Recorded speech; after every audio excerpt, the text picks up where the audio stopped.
Tempo Pascal, quarta semana, quinta-feira. Tema 72. Aprender a desculpar. Pontos a meditar. 1. As pessoas podem mudar. Não fazer juízos inamovíveis sobre elas, baseados na sua atuação externa. 2. Desculpar e esquecer. Refazer os laços de amizade. 3. Apesar das nossas hesitações e fraquezas, podemos ser bons instrumentos do Senhor se formos humildes. Pelo sinal da Santa Cruz, livrai-nos Deus, nosso Senhor, dos nossos inimigos. Em nome do Pai, do Filho e do Espírito Santo. Amém. Meu Senhor e meu Deus, creio firmemente que estás aqui, que me vês, que me ouves. Adoro-te com profunda reverência. Peço-te perdão dos meus pecados e graça para fazer com fruto este tempo de oração. Minha Mãe Imaculada, São José meu Pai e Senhor, meu anjo da guarda, intercedei por mim.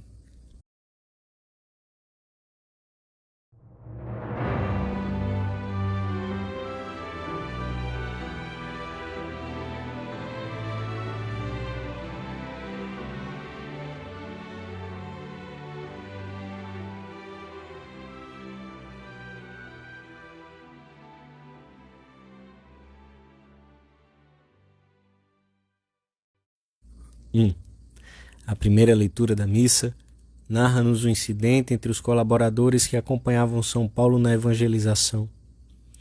Quando Paulo e os seus companheiros navegaram de Pafos para Perge da Panfilha, João separou-se deles e voltou para Jerusalém. Este João, também chamado Marcos, era primo de Barnabé, o apóstolo inseparável de Paulo e uma das colunas em que se apoiava o trabalho de difusão da fé entre os gentios. Desde muito jovem, Marcos tinha presenciado a intensa atividade dos primeiros cristãos de Jerusalém e conhecera-os na sua intimidade. A sua mãe fora uma das primeiras a ajudar Jesus e os 12. Era razoável que Barnabé pensasse no seu primo e o quisesse iniciar nas tarefas de propagação do Evangelho sob a sua direção e a de São Paulo.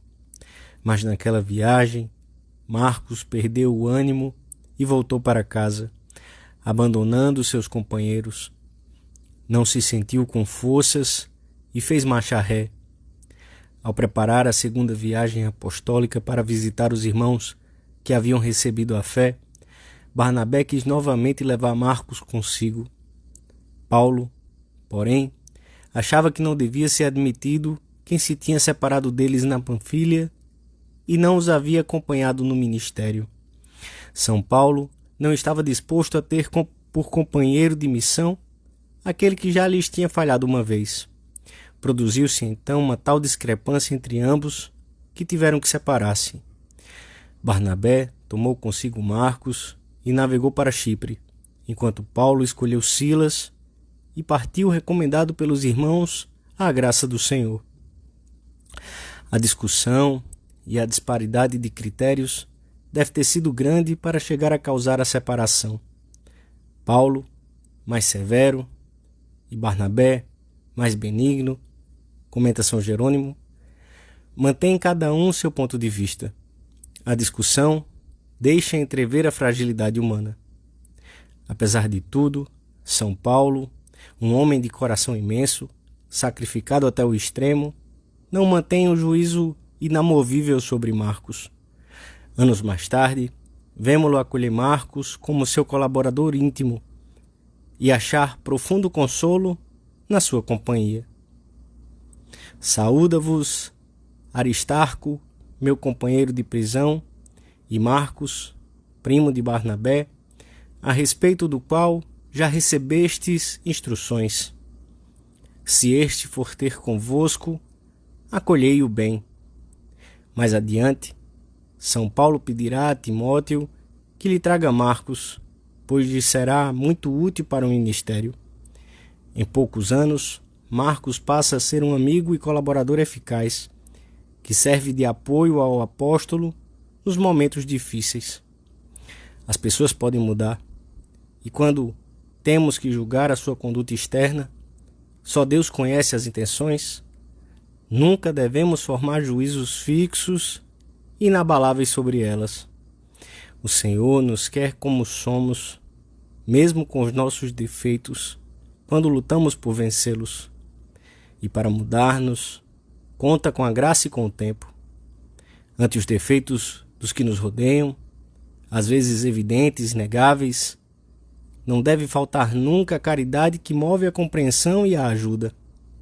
Não poderíamos olhar os outros de maneira que os seus defeitos não nos descoroçoassem. Chegará um momento em que as feridas cicatrizarão. Talvez muitas das coisas que nos entristeceram no dia de hoje ou nos últimos tempos venham a ser esquecidas. Temos defeitos, mas podemos amar-nos porque somos irmãos, porque Cristo nos ama de verdade, tal como somos.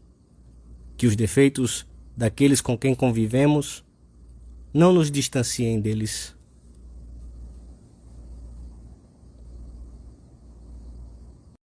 2. São Paulo dá-nos exemplo de saber esquecer, de saber refazer laços quebrados, de saber ser amigo. Por sua vez, Marcos é para nós um magnífico exemplo de humildade e de esperança. O episódio que levou Paulo e Barnabé a tomar caminhos diferentes e que teve o evangelista por pomo da discórdia, deve ter causado neste uma profunda impressão e uma grande dor. Tanto mais que Paulo gozava de grande prestígio pelo seu zelo incansável, pela sua sabedoria e santidade. Não obstante, Marcos também soube esquecer, e quando necessitaram dele, não se esquivou e acabou por servir de consolo a Paulo e por ser-lhe muito útil no exercício do ministério. São Marcos soube esquecer e desculpar porque tinha uma alma grande e por isso foi um extraordinário instrumento da graça. Que alma tão estreita a dos que guardam zelosamente a sua lista de agravos. Com esses infelizes é impossível conviver. A verdadeira caridade, assim como não contabiliza os constantes e necessários serviços que presta, também não anota. Tudo suporta, as desfeitas que padece. Se não formos humildes, tenderemos a fabricar a nossa lista de pequenos agravos que, embora pequenos, nos roubarão a paz, nos farão perder muitas energias e nos tornarão incapazes de acometer os grandes projetos que o Senhor prepara para os que permanecem unidos a Ele. A pessoa humilde tem um coração posto em Deus e assim enche-se de alegria e de algum modo torna-se menos vulnerável. Não se importa tanto com o que terão dito ou com o que terão querido dizer. Esquece rapidamente e não anda ruminando as humilhações que qualquer homem ou mulher experimenta de uma forma ou de outra por entre os 1000 incidentes da vida corrente. Esta simplicidade, esta humildade, este não complicar a vida com pontos de honra suscitados pela soberba, este deixar de lado as possíveis injúrias, tudo isso dá à pessoa a grande capacidade de recomeçar depois de uma covardia ou de uma derrota. Depois da covardia ou do cansaço da primeira viagem, vemos São Marcos empreender novamente com Barnabé a tarefa apostólica disposto a ser fiel sem condições. O humilde sente-se facilmente irmão dos outros. Não só procura abrir-se ao convívio com as pessoas no seu meio, como recompõe a amizade se por qualquer motivo se rompeu ou esfriou. Assim, se constroem diariamente as relações necessárias a toda convivência. Os que estão próximos uns dos outros apoiam-se mutuamente e, graças a eles, surge o edifício da caridade. Se eu, portanto, não faço esforço de suportar o teu caráter, se tu não te preocupas de suportar o meu, como poderá levantar-se entre nós o edifício da caridade, se o amor mútuo não nos une na paciência? No edifício, já o dissemos, cada pedra sustenta as outras e é por elas sustentada.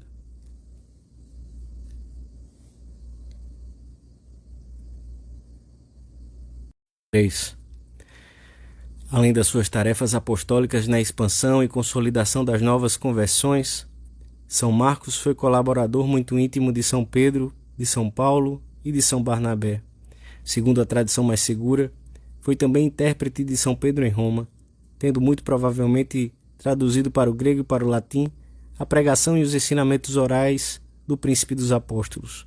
E, sobretudo, foi um instrumento muito dócil à ação do Espírito Santo, tendo-nos deixado essa joia sem preço que é o segundo Evangelho. Para nós, é um grande motivo de consolo e de esperança contemplar a figura deste evangelista desde os seus primeiros passos até que chegou a ser instrumento valiosíssimo na primitiva igreja e para sempre.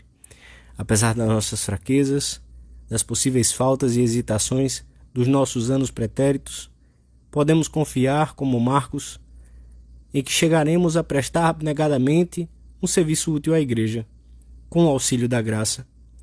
Que ajuda eficaz não terá o evangelista prestado a um São Paulo já ancião, preso em Roma. Quanta solicitude! Ambos encarnaram o que o apóstolo das gentes tinha escrito aos cristãos de Corinto. A caridade é paciente, a caridade é benigna. A caridade é mais poderosa do que os defeitos das pessoas, do que as diversidades de caráter, do que tudo aquilo que pode ser obstáculo ao bom relacionamento com os outros. A caridade vence todas as resistências.